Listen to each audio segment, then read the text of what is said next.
He had no family, no fire, not even a coat thick enough to fight off the mountain frost. But when Elias Rowe stumbled across the bleeding girl, half buried in the snow, he made a decision that would drag 30 armed warriors to his cave by nightfall. What he thought was a simple act of mercy was about to ignite a storm far beyond his understanding. The wind sliced through Elias's thin shirt as he climbed the jagged slope, hunger gnawing at his belly like a trapped wolf. He hadn't eaten in 3 days, and the cold of winter had begun to creep deep into the peaks. At just 16, he'd learned to endure, but this storm didn't care how tough he was. It was coming for everything. Then he saw it, red against white, blood. He stopped cold. A trail led him to her. A native girl, barely older than him, collapsed in the snow with a jagged wound slicing down her leg. Her clothes were torn buckskin, her jet black hair dusted with frost. She was slipping into the silence of the mountains, a silence you don't return from. Elias knew what this meant. Helping her could mean trouble. Tribes didn't forgive trespassers. Settlers who got involved usually didn't live long enough to regret it. But something stronger than fear gripped him as he knelt beside her. "Can't just leave you here." She stirred, startled by his touch. Her eyes flew open, wild with fear, and her hand reached for a bone-handled knife. Too slow, too weak. He raised his hands. "Easy," Elias whispered. "I'm not here to hurt you." She mumbled quickly in her language, pointing east toward the ridgeline. Even without understanding, he knew. She needed to get home. She tried to stand. Her leg crumpled beneath her. Elias caught her before she hit the ground. Her skin was icy to the touch. Dead Man's Pass. That's where she was pointing. 2 days east. Impossible terrain, even for the healthy. He looked at his gear. Barely enough food for one. Worn clothes. No medicine. But leaving her here was a death sentence. Determined. "We go together," he said, voice low, "or we don't go at all." What followed was 18 brutal hours of dragging and carrying her through frozen terrain that broke full-grown men. She faded in and out of consciousness, whispering words he didn't recognize, maybe prayers, maybe warnings. When they reached the forest's edge near her homeland, she finally stood on her own. Without a word, she pressed something into his hand, a small black stone, carved with strange symbols, and vanished into the trees. Elias staggered back to his cave by sunrise, cold, exhausted, but alive. He'd done the right thing, or so he thought. Then he saw the hoof prints, dozens of them, circling his cave, fresh. His pulse quickened. On the tree beside his entrance, he circled the cave 3 times before going in, his hand never leaving the old blade at his waist. Everything inside looked untouched, but something was off. His blanket was shifted, his cookpot turned slightly, his river stones rearranged. They'd been looking for something. He opened his hand. The carved stone sat there still warm despite the cold. Something about it felt alive. Then a branch cracked outside. Elias froze. That wasn't wind. Through a slit in the rock, he saw them. 3 riders on horseback, painted in war colors, staring directly at his cave. They hadn't moved, just watched, waiting. How'd they found him so fast? The lead rider ranged a hand. Behind the cave, more horses whinnied. Elias's breath caught in his throat. He was surrounded. The lead warrior dismounted, hand resting on a tomahawk stained dark. His voice echoed through the thin air. "Boy who helped our daughter. We know you're in there." Daughter. His blood ran cold. Not just any girl, someone important, maybe the most important. "Come out. We wish to speak." Elias's instincts screamed, "Run." Every story he'd ever heard said this ended badly. But where could he go? The storm was closing in, and so were they. The voice came again, sharper now. "You have something that belongs to us."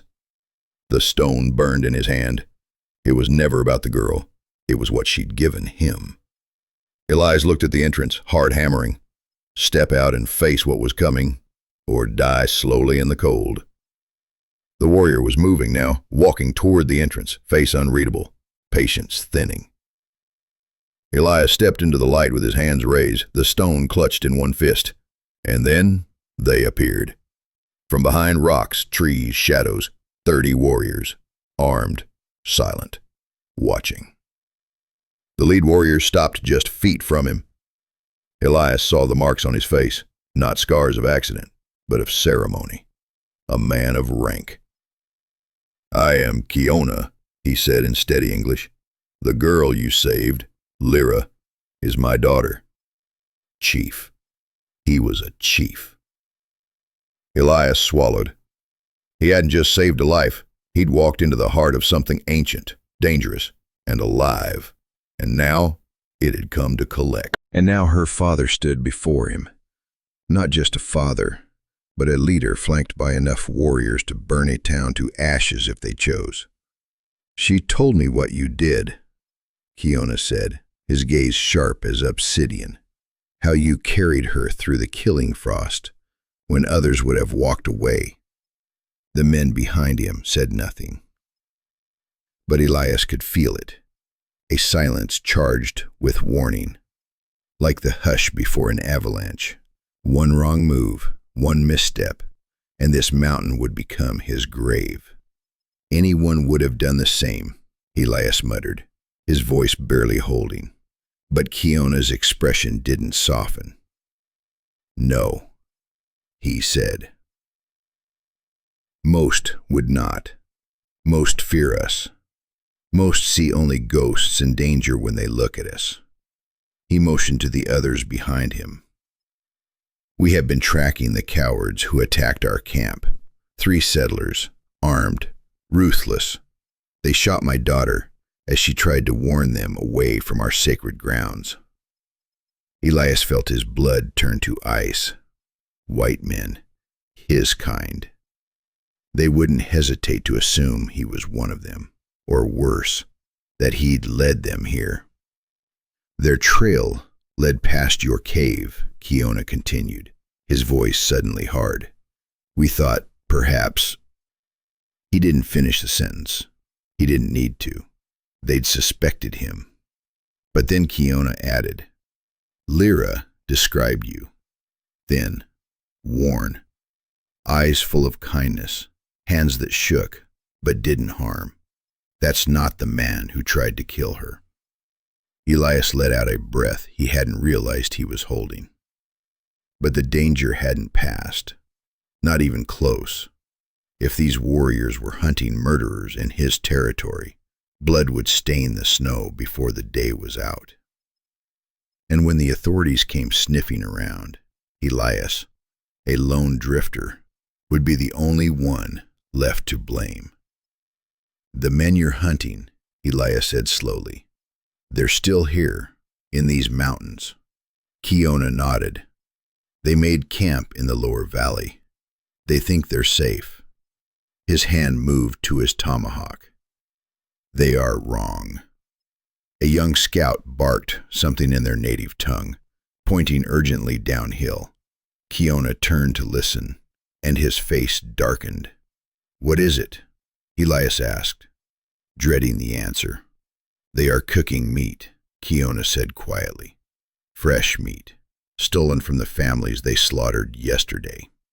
Elias's throat clenched. These weren't just criminals. They were monsters. And the mountains, once his refuge, were about to become their battlefield. Kiona took a single step forward, and it felt like the earth shifted beneath Elias's feet. "You saved my child, and for that, I give you choice." Before he could answer, a sound cracked through the trees like a whip made of thunder. Gunshots. Then screams. Not battle cries. Screams of fear, of dying. The forest erupted in chaos. Horses bucked, birds tore from the trees, and in the valley below, fire and death had already begun. Kiona's men moved like smoke, fast, coordinated, silent, mounting horses, spreading wide. But Kiona remained perfectly still, eyes never leaving Elias. "Choose now, boy," he said. "The killing has already begun." More gunshots rang out, closer. Someone was running uphill, wild, panicked. Elias ducked just in time to see 3 figures scrambling up the slope, the settlers, charging straight for his cave. "They're coming here," Elias gasped. "They know where I live." Kiona's eyes went cold. "You know these men?" "No," Elias said quickly, "but they've been watching me. They know the cave." Kiona's hand tightened around his weapon.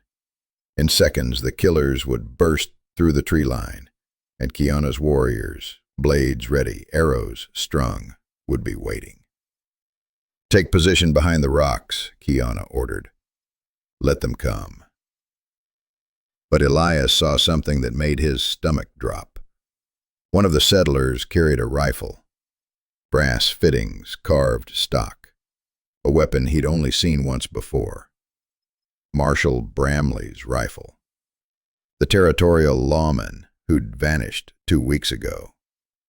"Oh no," Elias breathed. "They killed a marshal. If they died here, ambushed by native warriors, the government would blame Kiona's tribe. The cavalry would ride. Blood would drown the mountains." "Wait!" Elias shouted as the first outlaw broke through the trees. "If you kill them here, the army will come. They'll think it was you." Kiona didn't respond, but his jaw tensed with understanding. Dead settlers, dead lawmen, on sacred ground. The price would be too high. The 3 men were close now, dirty, wild-eyed. Blood stained their clothes, madness burned in their eyes. One pointed to the cave and screamed something to the others. They were going to use his shelter as a fortress. "You can't let them reach it," Kiona growled. "If they get inside, we'll be forced to dig them out." "And people will die," Elias said. "Not just the outlaws, not just warriors, everyone." His mind raced. The settlers were 30 seconds away. The cave was too well defended. The warriors couldn't strike first without damning themselves. And Elias? He was the only one who could stop this from turning into a massacre. The carved stone pulsed in Elias's hand, as if alive, as if it had been waiting for this very moment. And suddenly he understood why Lyra had pressed it into his palm. It wasn't just gratitude. It was responsibility. Without hesitation, Elias stepped forward, out of cover and into the direct path of the desperate men scrambling up the slope. "That's far enough," he called, voice clear and strong. The lead outlaw raised his rifle instantly, desperation and madness burning in his eyes. "Move, boy, or I'll drop you where you stand." Behind the rocks, 30 warriors tensed, their weapons drawn, but still. One wrong word, and the mountain would erupt. But instead of backing down, Elias did something no one expected, not even himself. He sat. Right there in the snow, in the crosshairs of a killer's rifle, Elias calmly crossed his legs like a monk awaiting judgment. "What the hell are you doing?" the outlaw barked, his aim faltering. He glanced nervously toward the rocks, sensing the ambush but unable to see it. "Waiting for you to decide how you want to die," Elias said quietly. "Because the moment you pull that trigger, you'll be wishing I'd been your worst problem."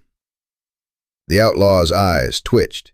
His 2 bloodied companions had reached the rocks, gasping and wide-eyed. They were out of breath, out of ammo, and out of time. "We just need your cave," the leader tried again. "We rest a few hours, then we're gone." "That cave belongs to the tribe whose land you're standing on," Elias replied evenly, pulling out the black stone. "And they don't share with murderers." At the sight of the symbol, carved, ancient, sacred, The men paled. They weren't locals, but they'd been around long enough to know what that kind of object meant. "You're with them," the second man whispered. "I'm trying to keep you alive," Elias said, "which is already more mercy than you've shown anyone, including Marshal Bramley." The leader's rifle jerked up again. "How the hell do you know that name?" "Because you're carrying his rifle," Elias said coolly, "and his blood is still on your shirt." He didn't flinch. He didn't blink. "How many more did you kill on your way up here?" In the stillness behind him, Hiona's warriors waited. Their presence was like thunder before the lightning, silent, immense, ready. Elias knew the moment steel clashed, it would be too late to stop it. "You have two options," he continued. "Put down your weapons and face tribal justice, or keep running and freeze to death before you make it to the border." The outlaw laughed bitterly. "We're taking the caves." He stepped forward. An arrow landed inches from his boot. Another, closer, Io. A third nearly grazing his coat. The men spun wildly, trying to see their hunters, but there were no shadows to aim at, just rocks and snow. "There are 30 warriors around you," Elias said calmly. "They've been ordered to take you alive, but I wouldn't test how strictly they'll follow that order after what you did." And finally, the fear broke through. The truth hit them like a landslide. They weren't being hunted by a tribe. They'd wandered into the jaws of an army. "You led us into a trap," the leader yelled, his voice cracking. "No," Elias said. "You walked straight into it the moment you spilled blood on sacred ground." Another arrow sliced past the second man's ear, and his will snapped like dry wood. He threw his rifle into the dirt and collapsed, hands raised, tears streaking his filthy face. "I surrender! I surrender! I didn't kill anyone! I swear!" But the leader wasn't finished. Madness had replaced reason. With a scream, he swung his rifle toward Elias. "If I'm dying, I'm taking you with me." The shot never came. A tomahawk whistled through the air and split the man's skull with a sickening crack. He dropped like a puppet with its strings cut. Kiona stepped from behind the rocks, his warriors flowing around him like smoke and shadow. In seconds, it was done. Elias stood slowly, brushing snow from his pants. But relief didn't follow, only a chilling thought. That gunshot would bring cavalry. And when the soldiers came, they'd find dead settlers in tribal lands. Elias would be the only one left to tell the truth. Kiona's warriors bound the two surviving criminals, their faces pale, their eyes hollow. Then they searched the dead man's belongings, and what they found chilled Elias to the core. A dispatch pouch.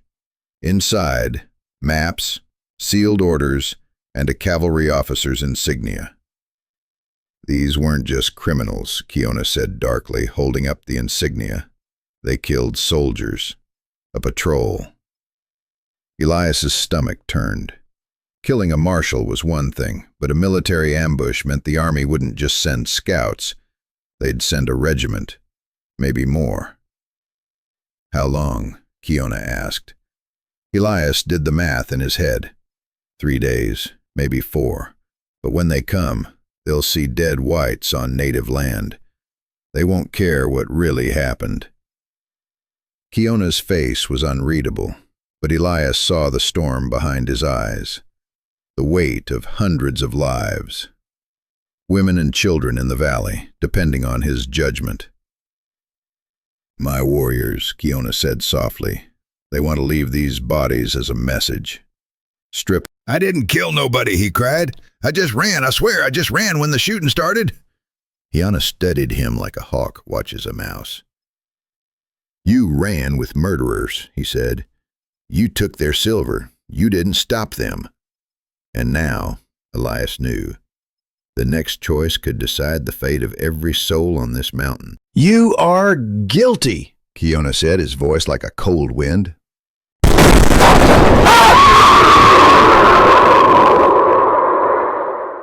But something in the young man's terror, the sheer, shaking fear in his eyes, sparked a reckless idea in Elias's mind. A desperate plan, maybe the only one that could save everyone. If the soldiers never found the bodies, Elias said slowly. Kiona's eyes narrowed. Speak clearly. These men weren't just fleeing from you, Elias said. They were running from something bigger. Gold, disputes, broken claims, a federal marshal's blood on their hands. He turned to look at the two bound men, then back to Kiona. What if they didn't die in your territory? What if they vanished, got lost in the winter snow, swallowed by the mountains? The younger criminal's face drained of color. He understood what Elias was suggesting, and it terrified him. Kiona didn't flinch. The army will still come. They might, Elias said, but they find me, a drifter with no allegiance, just a witness. I'd tell them the story. Outlaws passed through, stole supplies, and marched into a blizzard. Happens every year.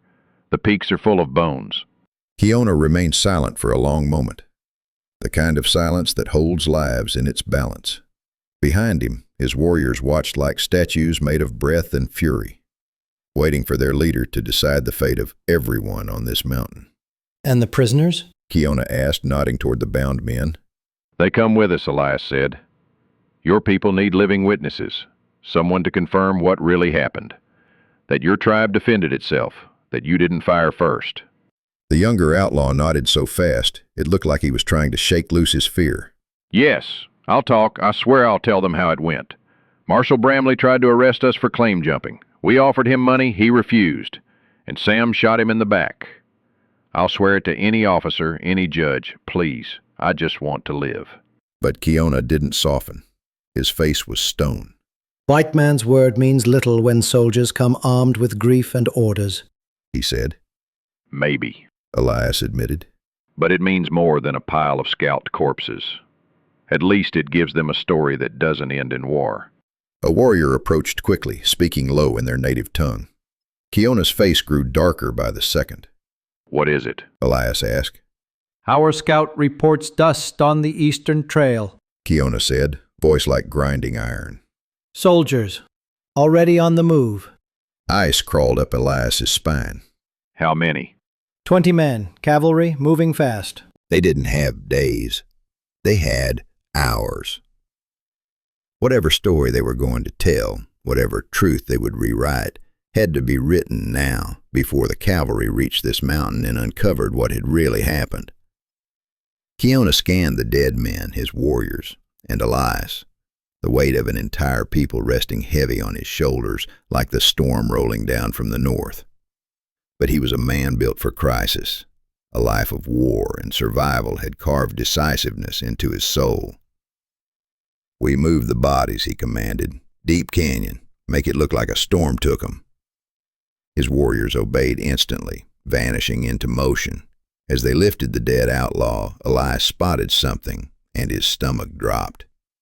A single rifle shot from earlier had gouged a fresh scar into the stone wall of his cave. "They'll see that," he warned. "The soldiers will know there was a fight here." Kiona inspected the impact, his jaw tightening. Then he said quietly, "Then we show them something else." The chief gave sharp orders in his language. Within minutes, his men transformed the site. Cooking gear scattered at the cave entrance, a half-dug fire pit. Elias's meager belongings arranged to look like a solitary life, not a battleground. "What are you doing?" Elias asked. "Building a truth they'll believe," Kiona replied, taking a piece of charcoal and blackening the bullet scar until it looked like old fire damage, not fresh lead. Other warriors scattered spent shells from past hunts. "You've been living here peacefully," Kiona explained. "The men came, you refused them. They fired warning shots. Then they vanished into a storm." It was nearly perfect, but Elias spotted one problem. "They're horses," he said. "If they find tracks here—" "They won't," Kiona interrupted. "The horses died in the canyon. Tragic accident. In less than an hour, the scene had changed entirely. The mountain no longer whispered of violence. It spoke of loneliness, misfortune, survival. But then one of the surviving outlaws began to panic. You can't leave us with him," the older man pleaded, staring at Elias. "What happens after the soldiers leave? What if he kills us?" Keona didn't blink. "Then tell the truth and live." And then they heard it. Hoofbeats, rising from the valley like thunder, close, urgent. "Positions," Keona ordered, and his warriors disappeared into the rocks like shadows at dusk. Then he turned to Elias, placed a hand firmly on his shoulder, a gesture more sacred than tactical. "You saved my daughter," he said quietly, "and today you may have saved my people." He paused and his eyes softened, just slightly. "You are one of us now, if you choose to be." Elias opened his palm. The carved stone glowed faintly in the firelight, its symbol shifting, deeper than before. A gift, yes, but more than that. A seal. A bond. "I accept," Elias whispered. Keona nodded once, then vanished into the landscape. Moments later, 20 cavalry riders crested the ridge, the sun flashing off sabers and brass buttons, blue coats stark against the snow. At their head rode a weathered officer whose eyes missed nothing. Elias stood alone by the fire, 2 bound men at his feet. The officer reined in his horse 10 feet away. "I'm Captain Morrison, Territorial Cavalry. We're tracking 3 men. Killers. One of them murdered a federal marshal." Elias met his gaze, the carved stone warm in his palm. "I saw them," he said. 3 men, desperate, armed. They came through 2 days ago, demanded supplies. When I refused, they fired warning shots and disappeared into the high country." The captain dismounted, eyes sweeping the scene. Fire pit, bullet mark, spent casings. "And these 2? He asked, motioning toward the prisoners. "No, sir. These 2 came after. Separated in the snow. Said they'd been running from the same gang." The older man nodded rapidly. "That's right. We didn't kill anyone. We just ran when the marshal got shot. He tried to arrest us. Our partner, he lost it." Billy, the younger man, was crying again. "We never meant for it to go that far. We just wanted to stake a claim. We didn't want to die." The captain studied them with a frontier veteran's eye, trained to read fear, guilt, and lies. "You saying your partners are still out there?" "If they're still alive," Billy said. "But that canyon swallows men." Captain Morrison stepped to the edge and stared into the vast expanse below, jagged terrain, wind-whipped trees, and snow clouds choking the ridgelines. "If they went in there without gear," he muttered, "they're already dead." He turned back. "We'll search the area, but nature tends to deliver justice faster than we do." Elias gave a subtle nod. "What about these 2? "They'll stand trial," the captain said. "But if they cooperate, it'll be taken into account." He mounted his horse. "You did the right thing. Took guts. Not many up here still have that." As the cavalry rode off with their prisoners, the captain turned one last time. "You planning to winter here alone?" Elias looked toward the rocks. He knew what waited there. People who had seen him, accepted him, trusted him when no one else had. "Actually," he said, "I've been offered a place with some local friends." "Smart move," Morrison said. "These peaks don't forgive men without allies." And then the soldiers disappeared. Then forward, to firelight and people and purpose. "I choose to stay," Elias said. That night, as snow fell on the mountain, Elias sat beside a fire in the tribal camp, his first meal shared with warriors who now called him family. Lyra sat beside him, translating stories passed through generations, stories of honor, courage, and belonging. The boy who once had nothing now had a name spoken with pride, a place beside people who knew the meaning of loyalty, and a carved stone that no longer represented mystery, but memory. A memory of one choice, a single act of mercy, and a moment that saved a nation from war. Then forward to firelight and people and purpose. I choose to stay, Elias said. That night, as snow fell on the mountain, Elias sat beside a fire in the tribal camp, his first meal shared with warriors who now called him family. Lyra sat beside him, translating stories passed through generations, stories of honor, courage, and belonging. The boy who once had nothing now had a name spoken with pride, a place beside people who knew the meaning of loyalty, and a carved stone that no longer represented mystery, but memory. A memory of one choice, a single act of mercy, and a moment that saved a nation from war.